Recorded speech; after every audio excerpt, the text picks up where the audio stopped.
Hampir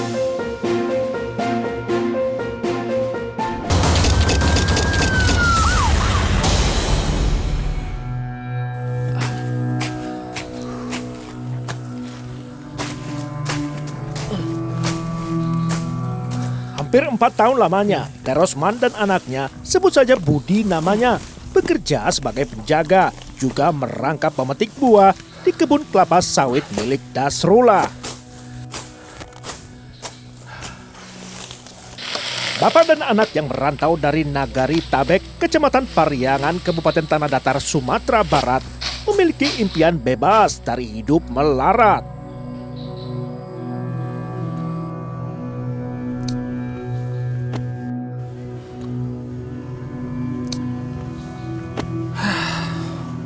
Pak, cuman sepiring nasinya. Kenapa? Kau mau? Sebab awalnya, Terosman dijanjikan Dasrullah majikannya upah sebulan kira-kira 2 juta rupiah. Tetapi nyatanya tidak demikian.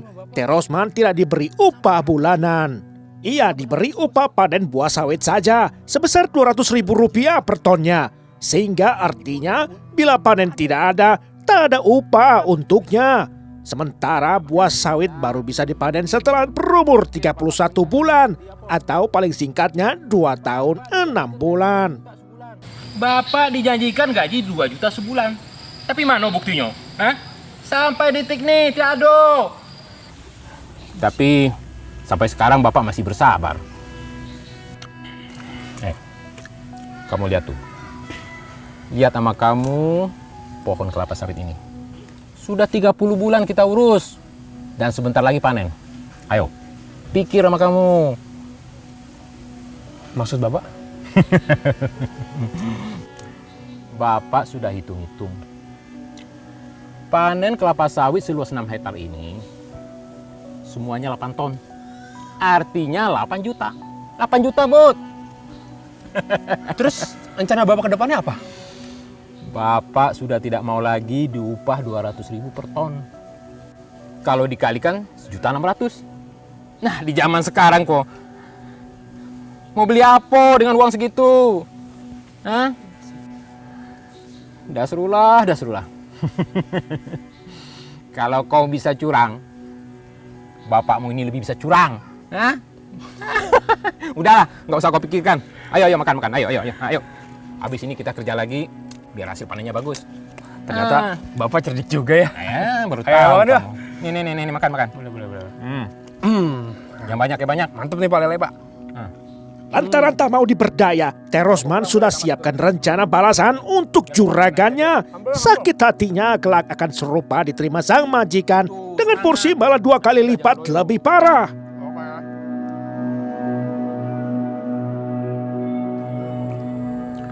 Dasrullah sang majikan berdomisili di Kabupaten Solok Selatan, sehingga sesekali saja ia berkunjung lupa serta menginap di kebun sawit setorannya miliknya untuk di Desa Pelayangan. Selain untuk mengecek kondisi lapangan, Manodu. ia datang untuk Hasil mengambil penjualan. setoran hasil penjualan. Aduh, Bos.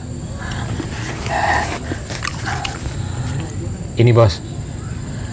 Uang hasil penjualan sawit dari Mukjon.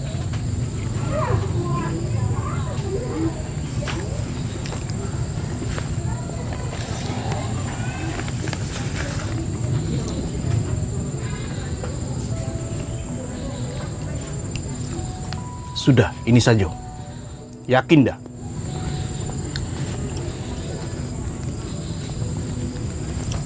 Jangan sampai ada yang terlewat dah. Iya, Bos. Dado yang terlewatkan, Bos. Semuanya udah ada, Bos.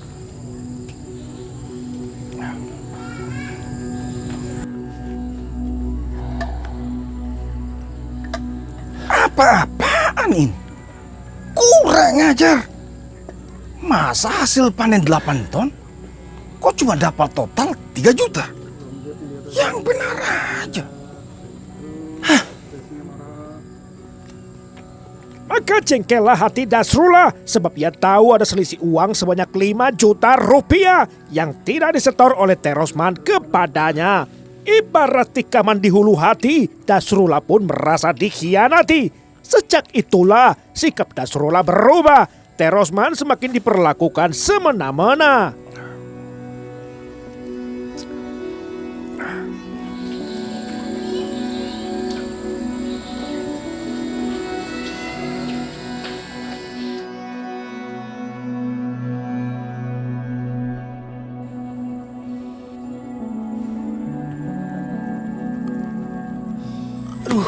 Ada.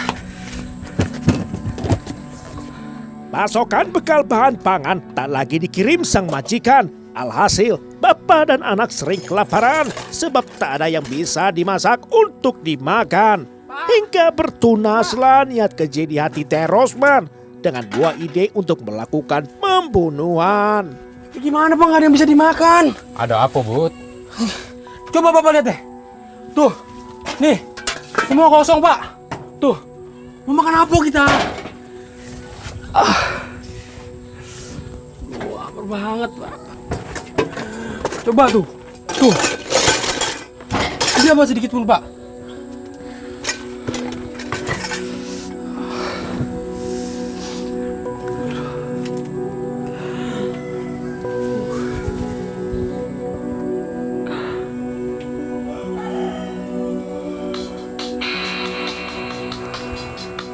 Waduh, bikin orang terkejut saja.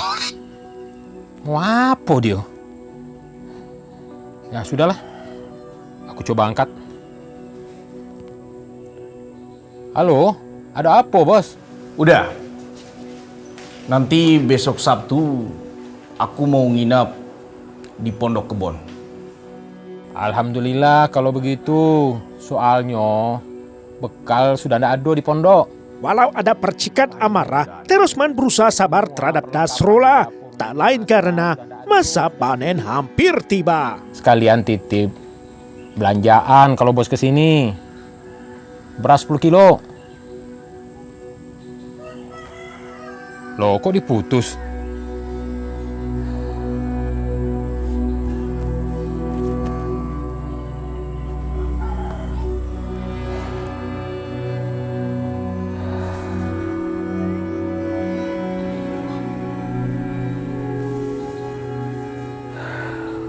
Dua hari kemudian, saat tidak ada lagi bekal makanan, kedatangan Nasrullah amat dinantikan. Hari itu, Terosman dan Budi berpuasa. Hanya minum air untuk melepas dahaga sekaligus lapar berdua.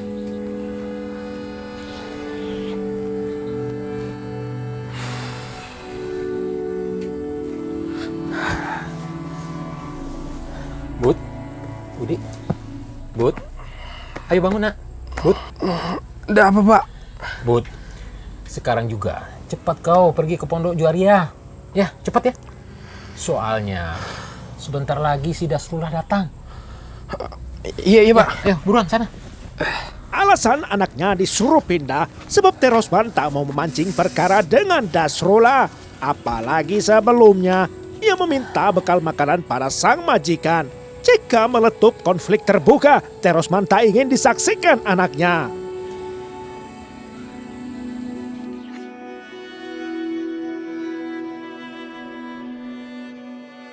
Menjelang petang, Nasrullah barulah datang. Sementara jerit perut Terosman yang lapar semakin lantang. Dongkolnya Terosman semakin parah karena ternyata Nasrullah sama sekali tak membawa bekal pesanannya. Masak apa udah? Masa air sama beras canting. Mano, bekal pesanan kemarin. Nggak ada udah. Emang udah nggak ada uang ya? Mau makan apa? Beras canting cuma. Nggak ada cabai, nggak ada garam, ikan-ikan pun nggak ada. Udah, pergilah ke warung. Ini ada uang 25.000. Sana beli gula, teh, susu sekaleng, minyak, sayur, teri seperempat, ketang seperempat, bawang dan garam. Ambil. Udah. Jangan lupa beli tolak angin saset. Untuk aku. Walau Dasrullah berbaik hati, namun Terosman kadung menanggung sakit hati.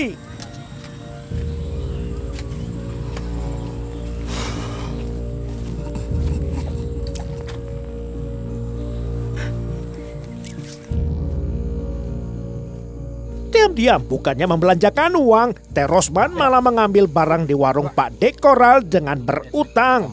Kemudian ia mampir menemui Budi di Pondok Juaria sebelum pulang. Uang pemberian majikan terpaksa digelapkan sebab Terosman tak punya pilihan. Tak lain demi anaknya bisa membeli makanan.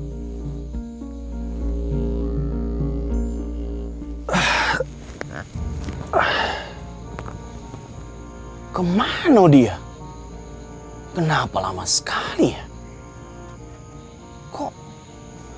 Kenapa dia nggak pulang-pulang ya? Sudah hampir setengah jam.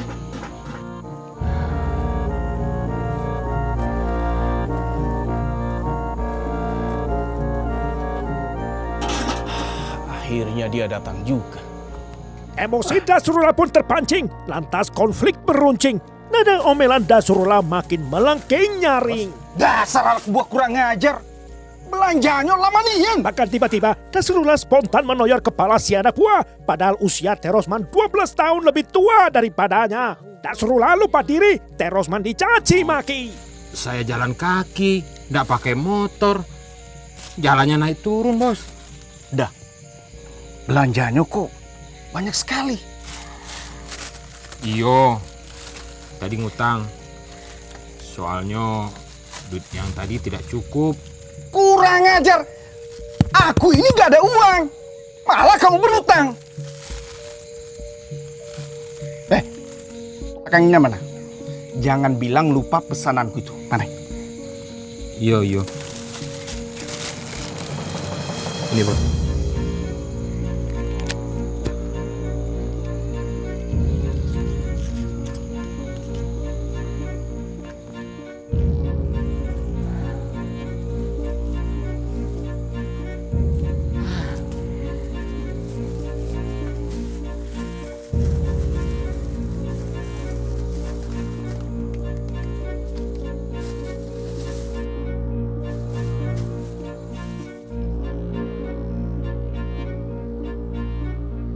Allah. Bismillah. Allah. Allah. Allah. Allah.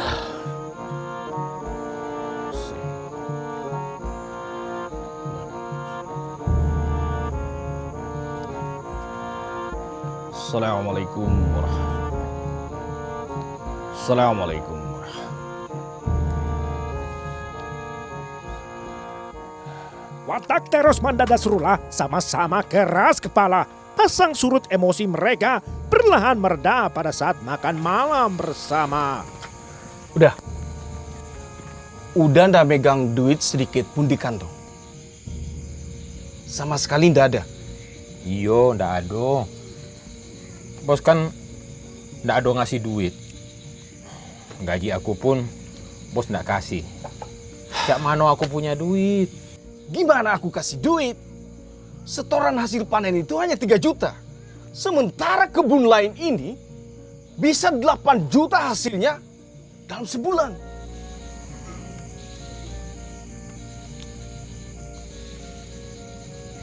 Sudah tahu bos ini nggak ada uang. Anak buah malah ngutang. Coba udah pikir itu. Bos, aku mau mancing dulu. Di mana? Ya, so bos, di pinggir kali, dekat pondok. Untuk meredakan tensi, Terosman memilih pergi memancing di sungai. Dasrullah yang letih tampak tak peduli.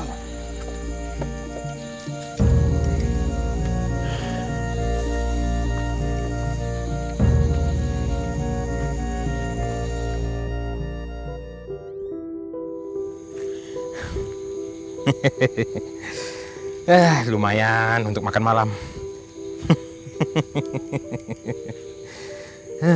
Beberapa ekor ikan lele tangkapan dari sungai menjadi obat penawar emosi Terosman menjadi lebih landai. Oh, udah.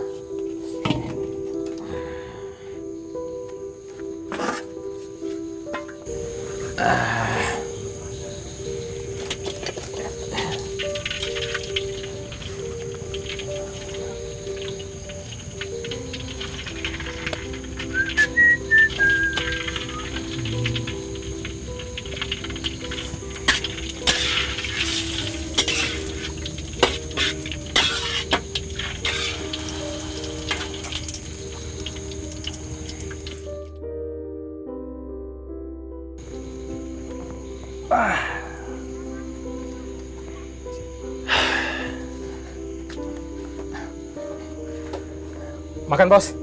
Enggak, udah.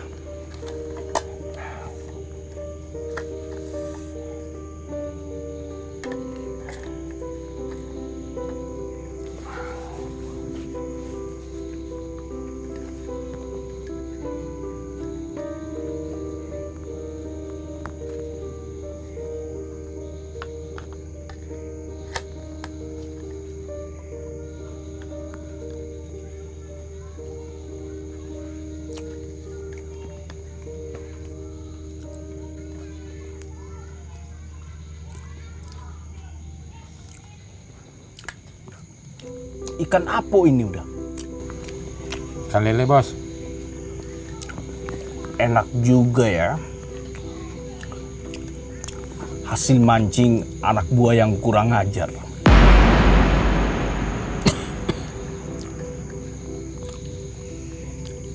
Kenapa udah?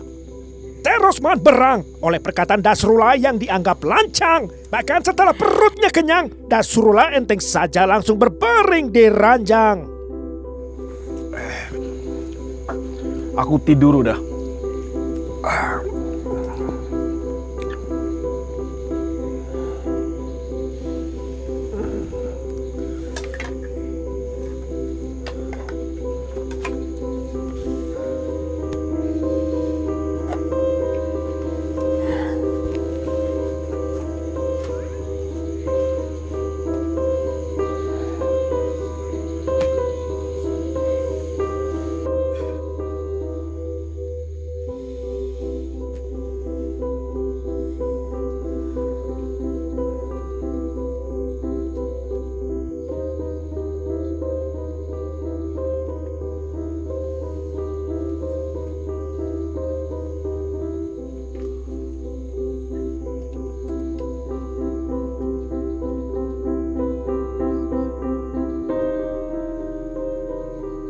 Dasrullah bisa serta-merta tidur pulas. Namun Terosman yang tidur di teras, hatinya makin panas. Sampai minggu dini hari, perasaan Terosman kalut diaduk-aduk emosi. Bolak-balik ia menimbang-nimbang hati, hingga pula tekadnya mengambil langkah keji Rajapati. Udah, tolong! Rampok!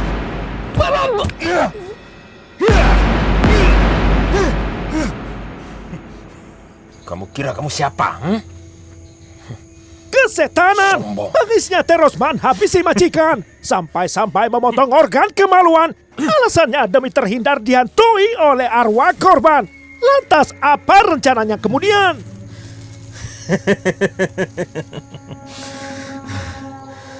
Sekarang aku puas. Puas!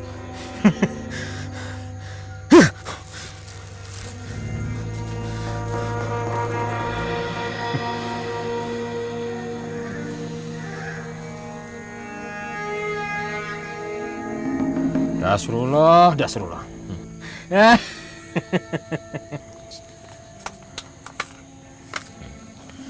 Dasrullah, sekarang kau tidak bisa lagi merendahkanku. Kau tidak bisa lagi menghinaku. Pergi kau ke akhirat. Terosman merebusnya, lalu menyantap dengan lahapnya. Barbar tak terkira, berpestalah seisi neraka.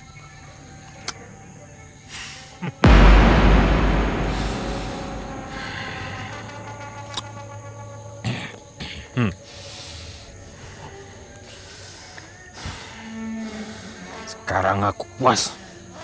Dendamku sudah terbalas. Jangan sombong.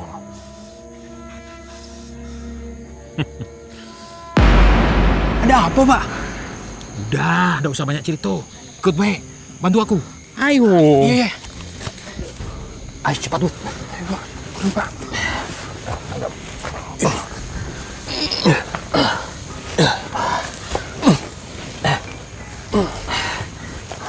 Ambil tadi. Ayo, Pak.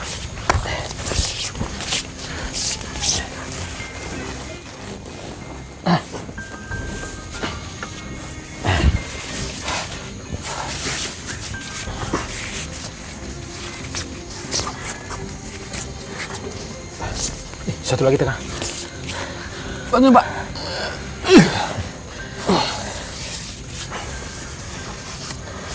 Dasrullah, Dasrullah. Sekarang kau tidak bisa lagi merendahkanku. Kira kau kakir. Ayo, angkat. Ayo, Pak. 1, 2, 3. Ayo.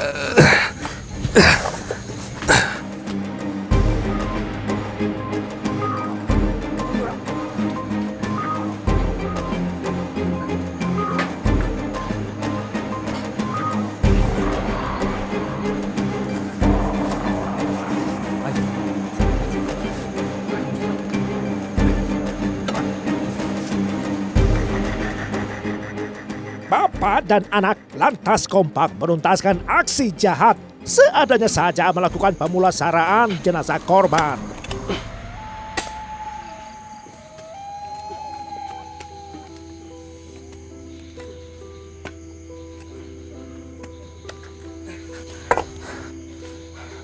Cukup, Pak.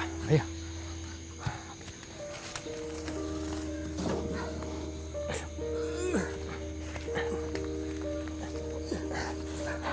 Ayo. Masukin.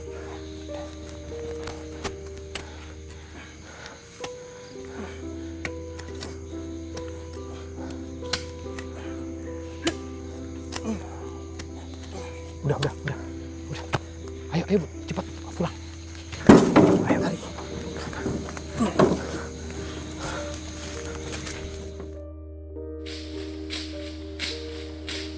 Masa panen telah tiba, Terosman tak ingin pergi dengan tangan hampa. Yang dikhawatirkan satu saja, bila tengkulak langganan bertanya soal majikannya.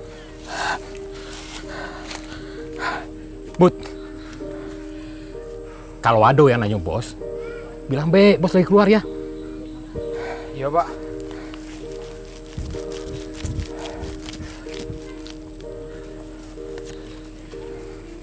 Ya udah.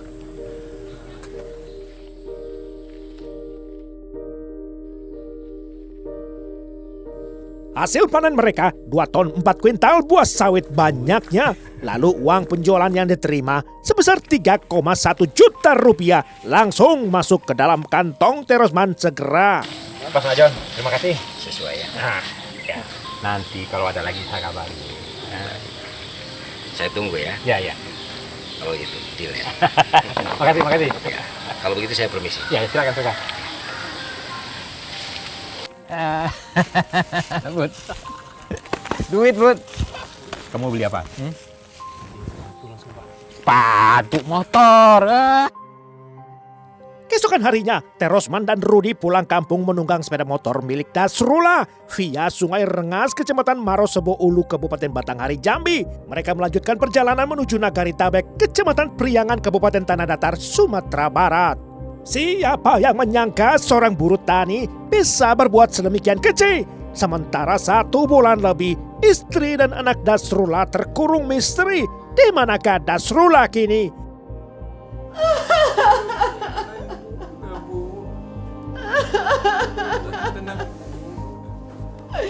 Bang Dasrul! Tenang Bu, tenang. Ibu sabar ya Bu. Pak, tolong cari suami saya, Pak. Tolong. Baik, tenang. Di manakah Dasrullah? Sejak hari Sabtu 4 November 2017, ia menghilang seperti ditelan bumi saja. Sementara keluarga sudah mencari kemana-mana, namun hasilnya selalu sia-sia. Istri Nasrullah, Linda Atriani beserta anaknya begitu tersiksa, dihantui oleh bayangan rupa-rupa petaka menimpasi kepala keluarga. Walau miskin harapan, polisi tetap membantu pencarian. Jadi hanya itu yang kamu tahu. Bahwa kamu pernah di SMS sama Dasrul. Dan dia minta dikirim uang. Dia bilang begitu. Apa dia tidak cerita keberadaannya? Atau pekerjaannya apa sekarang? Iya Pak, itu aja. Saya juga masih menyimpan SMS-nya Pak. Boleh Bapak periksa sendiri. 2 minggu yang lalu Pak, saya dapat SMS dari Nasrul. Dasrul kirim SMS ke saya Pak, kalau dia mau minjam uang, lalu mengirimkan nomor rekening atas nama Fitri Ramadhani Pak.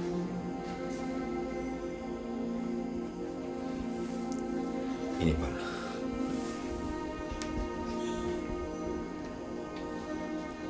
Iya, setelah saya periksa, benar, nomor ini cocok dengan nomor yang dimiliki Dasrul. Apa ada komunikasi setelah itu? Ada Pak, tanggal 20 November, Nasrul meminta kepada saya untuk dicarikan tukang kebun kelapa sawitnya Pak. Loh, kok begitu? Memang sebelumnya tidak ada? Itu dia Pak. Saya sendiri juga bingung. Setahu saya ada Pak namanya Tresmon. Tetapi setelah panen terakhir, dia sudah tidak ada di situ. Dan saya juga tidak tahu dia kemana dan alasannya apa Pak. Sebentar. Ini ada SMS masuk dari handphonenya Pak Dasrul. Tolonglah ini Pak. Apapun caranya. Coba cari tahu posisinya di mana. Iya Pak. Pak, apa yang harus saya jawab? Ini bunyi SMS-nya. Berapa banyak panen Bang? Jawab aja Pak. Ajak terus komunikasi. Iya Pak. Pak, ini harus saya bagaimana Pak? Harus bagaimana ini saya Pak? Saya jawab apa Pak? Pancing dia. Di mana keberadaannya? Iya Pak. Pak, apa lagi yang saya harus lakukan Pak? Sebentar Pak, saya pinjam handphonenya. Biar saya hubungi. Saya akan lacak di mana keberadaannya.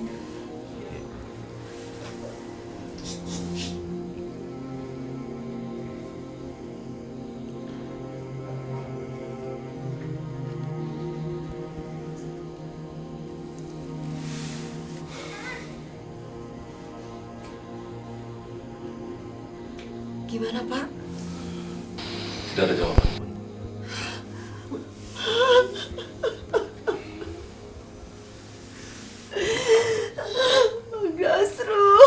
Tampaknya Terosman tidak mudah tertipu. Ponsel Nasrullah langsung dinonaktifkan selekasnya ditanya begitu.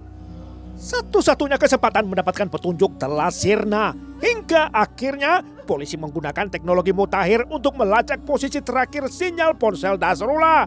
Sehingga lokasinya bisa diketahui dengan mudah. Atas dasar apa Bapak membunuh bos Bapak? Dia sering menghina saya, Pak.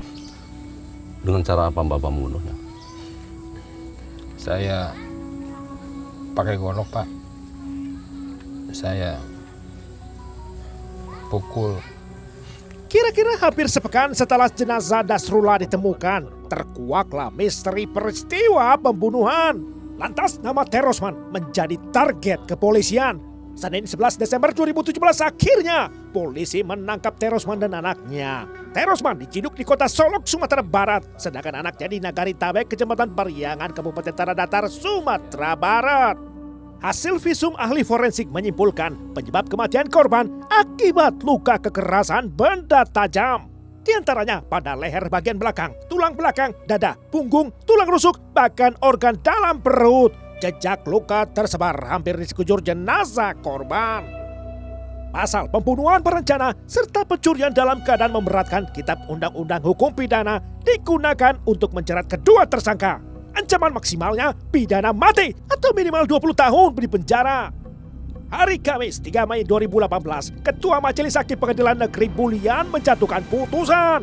Amarnya menyatakan Terosman alias Mansur terbukti bersalah secara meyakinkan memenuhi unsur-unsur pasal yang dijeratkan, sehingga majelis menjatuhkan hukuman pidana seumur hidup lamanya. Sementara terhadap Budi anaknya terdakwa kedua, ia juga dinyatakan terbukti bersalah, lantas diganjar hukuman pidana 1 tahun di penjara. Majelis hakim menimbang Budi yang tergolong anak usianya.